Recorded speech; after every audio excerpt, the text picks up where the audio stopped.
Hi friends, welcome to my channel. నా పేరు గణేష్. మీరు చూస్తున్నారు మన ఛానల్ పేరు గని ఆన్ బ్లాగ్స్ 009. అయితే మీరు తమిళంలో చూసే ఉంటారు. ఇంకా ముగ్గురు శ్రీశైలంలో దగ్గరలో ఉన్న శ్రీశైలం నుంచి పాతాళ గంగకు మెట్ల మార్గంలో, అక్కడి నుంచి మెట్ల మార్గం నుంచి అక్క మహాదేవి గుహలకు వెళ్ళడానికి ఒక సుమారు 10 నుంచి 14 కిలోమీటర్లు వెళ్ళాలి. అయితే ఈ వీడియోని తప్పక చూడండి. వీలైతే మీకు నచ్చితే లైక్ చేయండి, షేర్ చేయండి అండ్ సబ్స్క్రైబ్ చేయండి. Thank you. వీడియో చూడండి.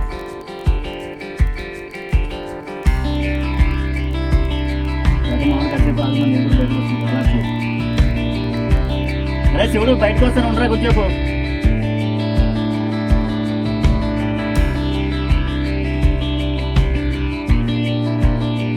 శివుడు పైన పడే డ్రాప్ కనబడితే స్వామి కింద అందుకే ఫోన్ తీసుకున్నాను. అలాగే తీసుకున్నాను స్వామి.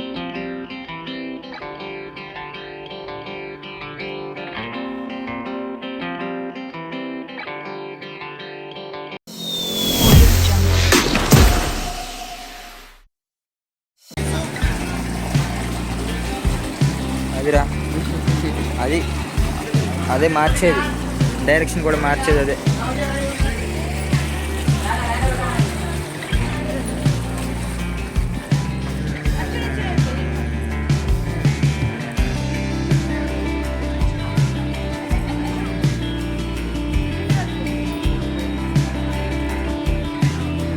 శ్రీశైల ప్రయాణం మనకి మరుపురాని అనుభవం. ఆధ్యాత్మికతకు నెలవైన శ్రీశైల క్షేత్రంలో పర్యాటకానికి ఎంతో ప్రాముఖ్యం. ఈ ప్రయాణం ఒక్కసారిగా పొందిన వాళ్ళు మళ్ళీ అనుకుంటారు. ఆంధ్రప్రదేశ్ రాష్ట్రంలో ఉన్న కర్నూలు జిల్లాలో ఉన్న శ్రీశైల క్షేత్రం గురించి తెలియని వారు ఎవరు ఉండరు. మా తడికిలపూడి నుంచి అయితే చాలామంది వెళ్తారు శివభక్తులు. శివమాలలు కూడా వేసుకుంటారు. అసలు భారతదేశంలో జ్యోతిర్లింగాల్లో మన శ్రీశైలం పర్యాటకులు చాలామంది వస్తూ ఉంటారు. ఒక్కసారి వెళ్తే మళ్ళీ వెళ్ళాలనిపించే అతి కొద్ది పర్యాటక ప్రాంతంలో మన శ్రీశైలం ఒకటి. ఎందుకంటే చాలా బాగుంటుంది అన్నమాట. చూడండి, ఇక్కడికి ఆంధ్రప్రదేశ్ నుంచి నలుమూలలా కాకుండా ఇతర రాష్ట్రాల వేరే రాష్ట్రాల నుంచి, అలాగే తెలంగాణ, మహారాష్ట్ర చాలామంది వస్తారు.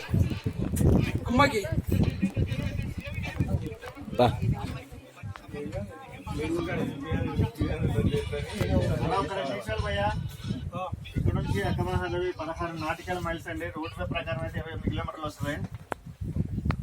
మీకు 10 కిలోమీటర్ల వరకు మీ మొబైల్ సిగ్నల్ ఉంటుంది. మళ్ళీ రిటర్న్ కూడా కలుస్తుంది. అది నేను ఇంపార్టెంట్ పార్సల్ అని ఇంటికి చేసుకోండి. మీరు తెచ్చిన వాటర్ బాటిల్స్ కానీ, బిస్కెట్స్ కానీ, యూజ్ చేసిన ఎంటీ టాపర్స్ కానీ, బాటిల్స్ కానీ దయచేసి బాటిల్ అయినా పార్సల్ అని వేయదు. డస్ట్బిన్లో వేయండి. ఏ ఒక్క వాటర్ బాటిల్ క్యారీ బ్యాగ్ వాటర్లో పడ్డా డ్యామ్ పక్కన బ్లూ కలర్ బోర్డు కనబడుతుంది. అది ఇరిగేషన్ బోర్డు అండి. వైర్లెస్ సిస్టమ్ ఆల్రెడీ పెట్టించారు ఈ బోర్డులో. వాటి సిగ్నల్ ఇస్తే మాత్రం ఈ బోర్డు ఆఫ్ చేయాల్సిందే.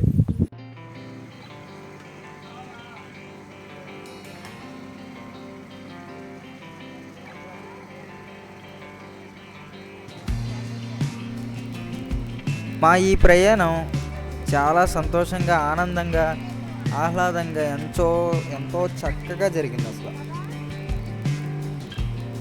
ఆ కొండలు అసలు అబ్బబ్బబ్బబ్బబ్బా. ఒక్కసారి అక్క మహాదేవి గుహలకి వెళ్ళండి, మీరు రారు. అసలు శ్రీశైలంలో చాలా దర్శించాల్సినవి చాలా ఉన్నాయి. ఒకసారి దర్శించుకుంటే అసలు మీరు తిరిగి రారు. అక్కడే ఉండాలనిపించింది మీకు.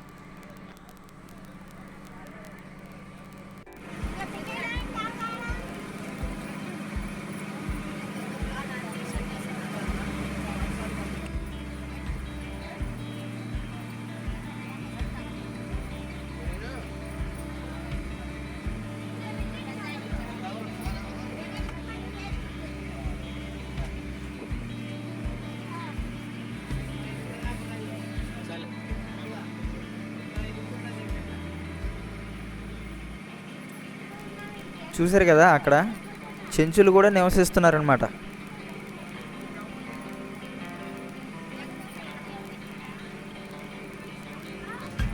శతాబ్దాలుగా శైవ పుణ్యక్షేత్రంగా విరాజిల్లుతున్న మన శ్రీశైలం ప్రాంతం కూడా ప్రస్తావన పురాణాల్లో అధికంగా ఉంటుంది. ఈ జ్యోతిర్లింగం ద్వాదశ జ్యోతిర్లింగాల్లో రెండవదిగా, ఆలయ సమీపం ఉండే భ్రమరాంబిక అమ్మవారు అష్టాదశ శక్తిపీఠాల్లో ఒకటిగా పూజలందుకోవడం విశేషం.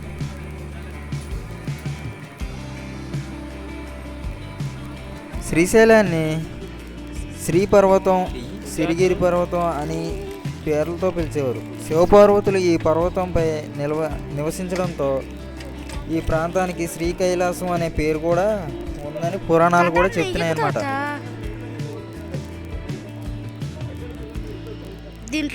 ఇప్పుడు మనకి మెయిన్ మ్యాటర్లోకి వెళ్ళాలంటే అక్క మహాదేవి గుహలు. శ్రీశైల పరిధిలో అనేక గుహల్లో అక్క మహాదేవి గుహలు ప్రధానమైందంట. కృష్ణా నదిలో 10 కిలోమీటర్లు బోట్లు ప్రయాణం చేసి మేము ఆ ప్రదేశానికి వెళ్ళాం.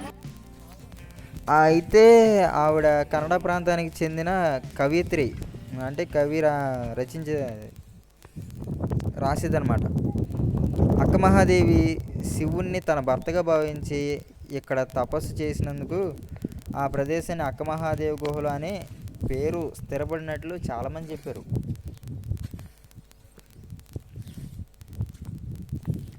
ప్రశాంతంగా ఉంది. చూసారా ఎంత ప్రశాంతంగా ఉందో అసలు. మేము పోయిన సంవత్సరం వచ్చినప్పుడు చెంచులోళ్ళు ఇక్కడ బాణాలు పట్టుకుని వెళ్ళారు. వన్యమృగాలు కూడా ఉంటాయి. వాటర్ ఈ లెవెల్ వరకు వచ్చేసేమోనండి, అందుకే పడిపోయినాయండి అవి.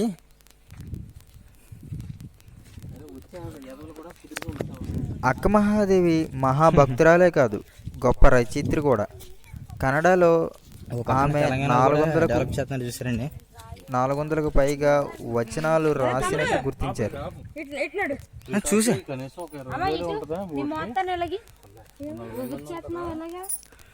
ప్రతి వచనంలోనూ చిన్న మల్లికార్జున అనే మొకటం కనిపించడం వల్లే అని అక్క మహాదేవి రాసిన వచనాలు భావిస్తున్నారు.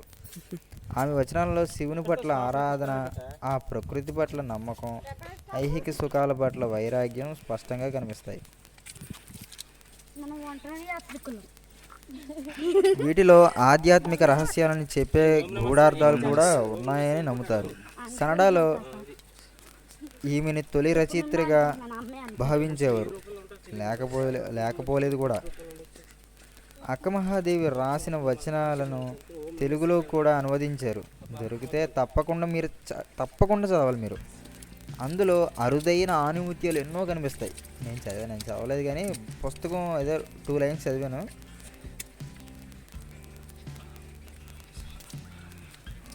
నమస్తే.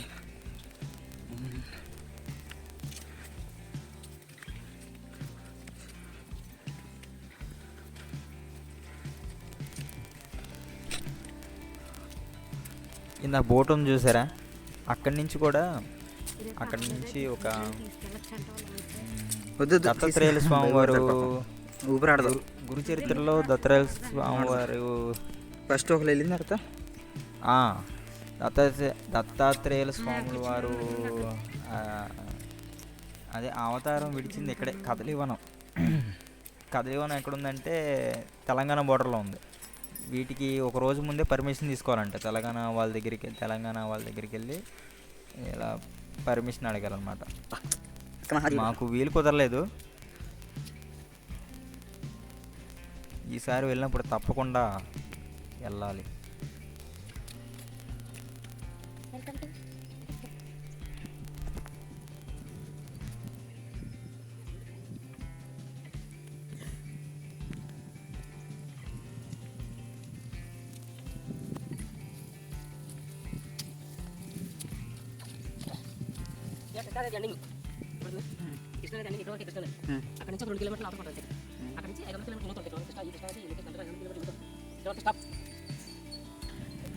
మీరు ఇక్కడికి వస్తే ఒక తెలియని అనుభూతి ఉంటుంది. అసలు ఏదో చెప్పలేము. అసలు ఆ అనుభూతి మీరు ఒక్కసారి వస్తే ఎప్పుడు రావాలనే అనిపించింది. మీకు మానసికంగా ప్రశాంతత కావాలంటే ఈ టైప్ సైడ్ రావాల్సింది. అసలు శిలాతోరణం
అక్కడ ఉన్నారు చూసారా, ఆయన మాకు గైడెన్స్ ఇచ్చేది.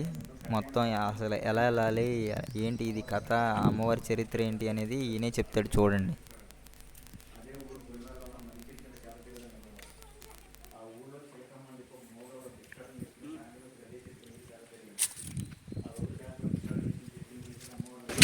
ప్రజలంతా అమ్మని అక్కలా భావిస్తూ నిత్య సపరలు చేస్తూ ఉంటారంట. అదే టైంలో శ్రీశైలం స్వామివారి దర్శనానికి వచ్చిందంట. అక్కడ స్వామి దర్శనం చేసుకుని ఆయన గురువు ఉపదేశం ప్రకారం తపస్సులో ఎక్కడ కూర్చోవాలి అని అన్వేషించే టైంలో ఈ వనదేవత ప్రత్యక్షమై అమ్మ నువ్వు మంచి సంకల్పంలో వచ్చేటట్టు నేను కాపాడుకుంటాను, నువ్వు వచ్చి నా గర్భంలో వచ్చి కూర్చోమ్మ అని చెప్పి తానంతటిగా తానకవలసిన విద్వాంసులు వేద పండితులు చెప్తుంటారు. ఈ గుహలు పురవస్తు శాఖ వాళ్ళైతే 1,00,000 సంవత్సరాల క్రితం ఏర్పడని వాళ్ళు చెప్తున్నారు. ఈ గుహ లోపలికి వెళ్ళి చాలా కఠోర తపస్సుందని అమ్మవారు. ఆవిడ తపస్సు వల్ల భ్రమరాంబ మల్లికార్జున స్వామి వాళ్ళు గుహలో ప్రత్యక్షమయ్యారని చరిత్ర ఉంటుంది. దానికి నిదర్శనంగానే సహస్రలింగర్పట శివలింగం ఉంటుంది గుహ లోపల. ఆ స్వామి దర్శనానికి ఈ అడవిలో మనం ఎంత దూరం వచ్చాం. శ్రీశైలం ఉన్న స్వామిని జ్యోతిర్లింగం అనేది స్వయంభూలింగం అనేది. అక్కడ ఉన్న స్వామికి అయితే మనం అభిషేకాలు చేస్తున్నాం. ఇక్కడ ఉన్న స్వామికి ఎవరో అభిషేకాలు చేయదండి. సహస్రలింగం ఒక డ్రాప్ ఓవర్ లింగం మీద పడుతూ ఉంటుంది. 365 రోజులు ఈ స్వామికి అభిషేకం జరుగుతూనే ఉంటుంది. మనం ప్రతి దేవాలయానికి వెళ్తాం.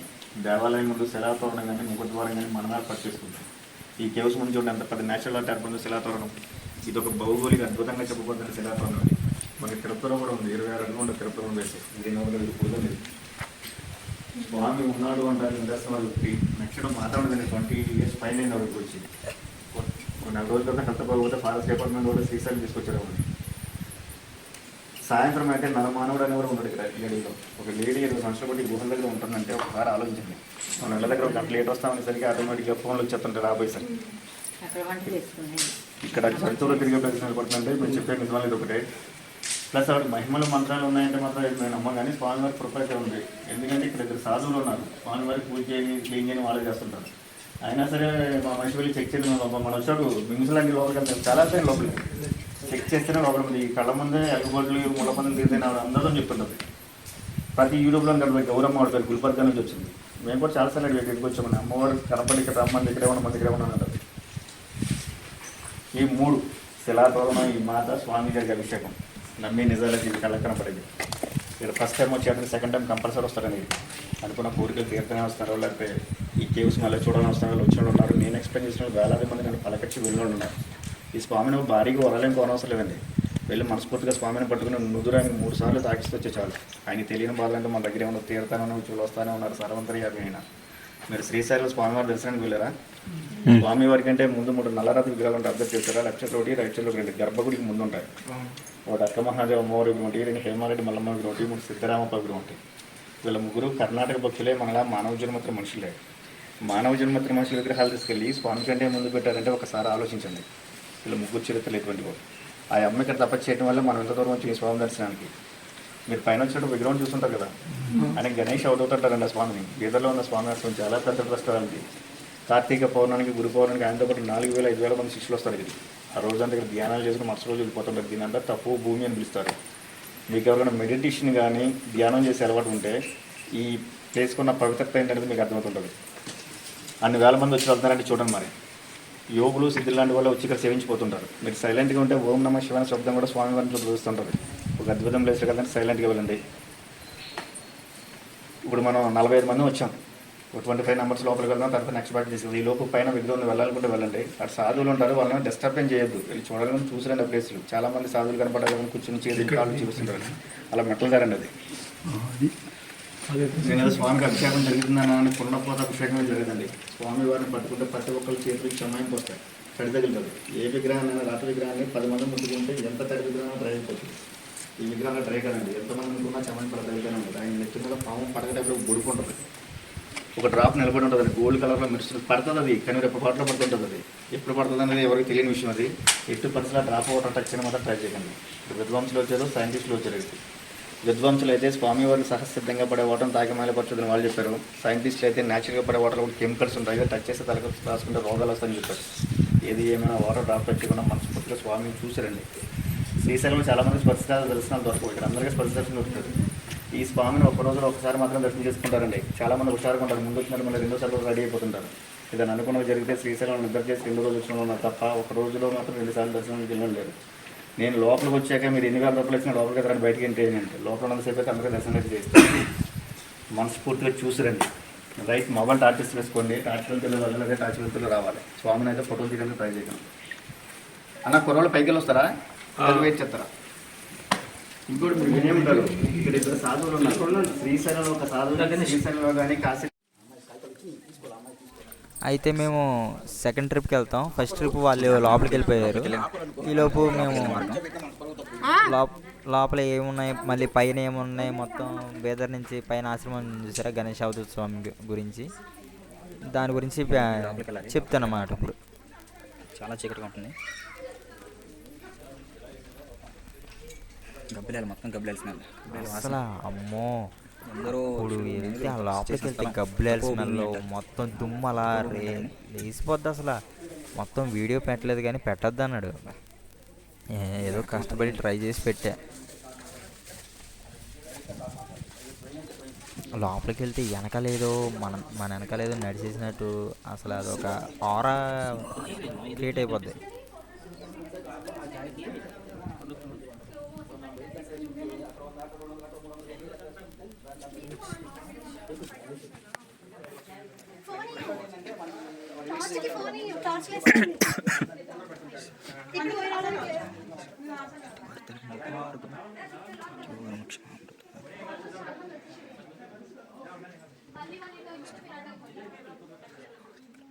ఓం శ్రీ మాత్రే నమః. ఓం శ్రీ ఓం నమః పరమలక్ష్మీ విష్ణు వక్షస్థితాయ ఆశ్రిత తారకాయ రమాయ నమో విజయాయ నమో నమః. ఓం నమః శివాయ. హర హర మహాదేవ. ఓం నమః శివాయ.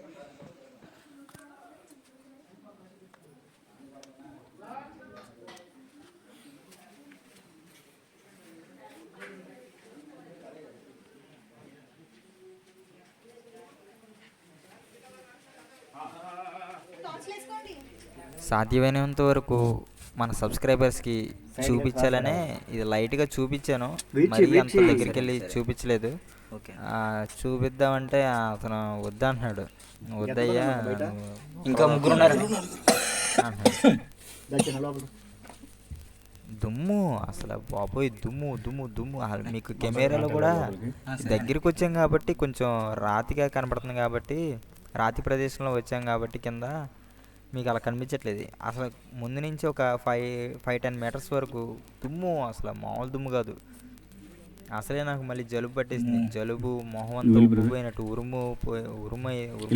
అసలు చాలా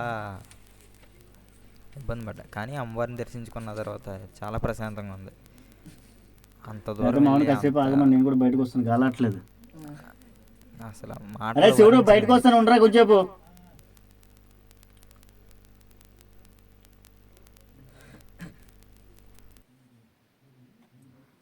చూడు, పైన పడే డ్రాప్ కనపడుతుంది స్వామి నెత్తి మీద. లేదు తమ్ముడు, అందుకే ఫోన్ ఇక్కడ తీసుకున్నాను. ఆల్రెడీ నేను తీసాను కూడా. నేను స్వామి తీయడానికి అది లేదు, కానీ కొంచెం జూమ్ చేస్తారా? ఇది కానీ వైరల్ అయింది అనుకో, నేను బయలు అయిపోతా. సరే వద్దులే, ఎందుకంత ఇబ్బంది.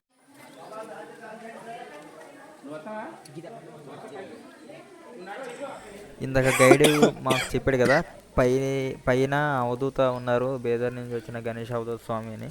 ఇప్పుడే పైకి ఎక్కిపోతున్నాం.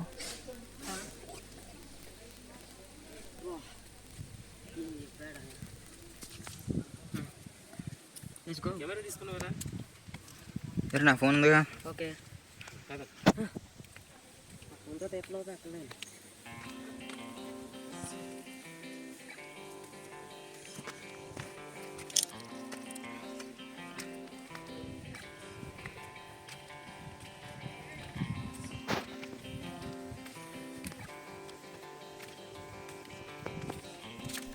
మేమైతే ఆ మెట్లు ఎక్కేసరికి గస వచ్చేసింది. అసలు చూసారా, అప్పటికి ఎన్ని మెట్లు ఎక్కేసాం. మా నాన్నగారు అసలు ఎక్కడం గ్రేట్. అసలు అంత హైట్ నుంచి. రండి రండి, త్వరగా రావాలి.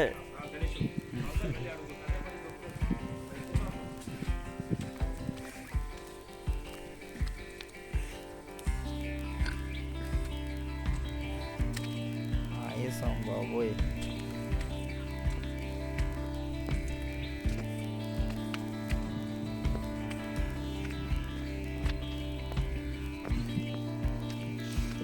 కానీ ఎక్కిన తర్వాత అంత ప్రశాంతంగా ఉంది అసలు. గణేష్ అవధూత స్వామీజీ సమాధి దర్శించుకున్నాం, అవన్నీ చేసిన తర్వాత బాబోయ్ మనసు ప్రశాంతంగా ఉంది. మీరు కూడా ఫ్రెండ్స్ ఎప్పుడైనా ఇలా చికాగ్గా ఉన్నప్పుడు, మనసంతా చిరాగ్గా ఉన్నప్పుడు టేప్కి వచ్చేయండి, టేప్ సైడ్ వచ్చేయండి. ఇంకా మంచి శ్రీశైలం కానీ అహోబిలం, కోటప్పకొండ అలాగా వచ్చేసి యాత్రలు చేస్తే దానికి మించి ఏముంటుంది అసలు. చూసారా ఇంత లోతుగా ఉందో. పైకి ఎక్కాం, శిలాతోరణానికి ఎక్కబోతున్నాం. దగ్గర శిలాతోరణం కూడా ఎక్కేసాం మేము.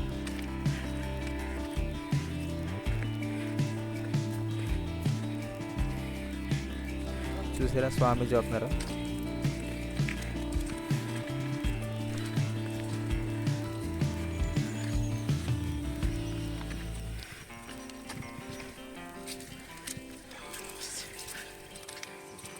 శిలాతోరణం కింద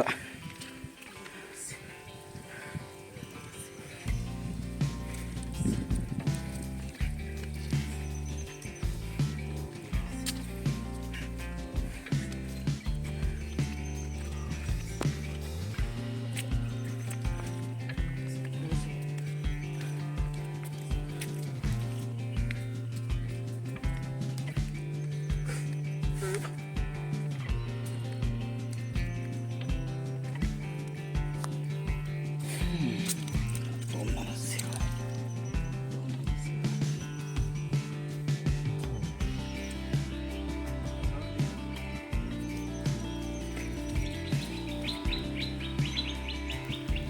మా తమ్ముడికి ఆయాసమే రాయట్లేదు అసలు. వెళ్తానే ఉన్నాడు అసలు. అక్క మహాదేవి గుహలకి అహోబిలంలో కూడా 550 కొండ అలా ఎక్కేసాడు. నేను 3 ఎక్కలేకపోయాను. సంవత్సరాల నుంచి 10 సంవత్సరాల లోపు అయితే 420 రూపాయలండి.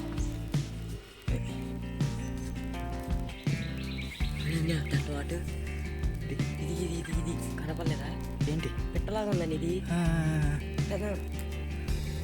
పావురం అనుకో, బాగా అనుకుంటా. మనకు అంత దూరం నుంచి అయితే కనిపించలేదు కదా, దగ్గర నుంచి చూడండి, జూమ్ చేస్తున్నాను. దాని పేరేంటో కామెంట్లో చెప్పండి. ఇదే పక్షం మీరు చెప్పండి. ఇంకోటి కూడా ఉంది. 2 ఉన్నాయి. కనిపించలా.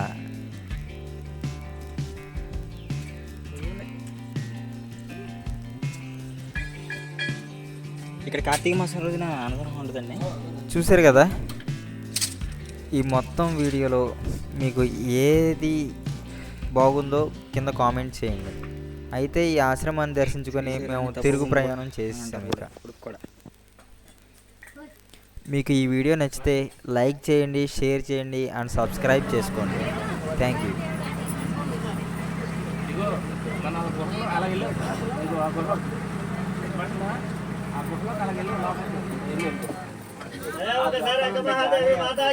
జై